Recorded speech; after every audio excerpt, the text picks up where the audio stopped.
ஐயோ மாநாட்டை வேற பில்டப் பண்ணி சோசியல் மீடியாவில் ஷேர் பண்ணி விட்டுட்டோம்.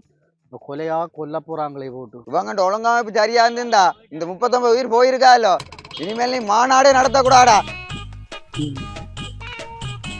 அண்ணா நீ மீண்டுமே நடிக்க வந்துருந்தா அரிசியில உனக்கு வேணாம் வா அண்ணனுக்கு ஒண்ணுண்டோ விடாத குடு. என்ன இருந்தாலும் எம்ஜிஆர் மாதிரி வராது. போங்க போங்க தளபதி எல்லாம் விபத்தில் வைப்பா. இது அவங்களோட சதி. We stand for Vijay. இந்த மக்கள் எல்லாம் 39-40 பேருக்கு செத்திருக்கிறாங்க. வீண் அவலஜாகும். இதுக்கெல்லாம் விசேஷம் தான் பதில் சொல்ல வேண்டும். விசைத்தான் மொத்த பயலே. தம்பி என்ன பேரு தெரியாது. ஒரு கால் அடிச்சால் இந்த ஒட்டுமொத்த அறுதல மூட்டுதான் இருக்கானு அப்படியே கேட்பான். என்ன ஒரு பாடிவா தெரியும் உங்களுக்கு. அப்போ இன்னொரு காலை அடிச்சுட்டு பாடு. எந்த பக்கம் போனாலும் அடிக்கிறாங்க. ஒரு 5 நாளைக்கு சோசியல் மீடியா பக்கமே வேற கூட போய் சாப்பிட்டு படு.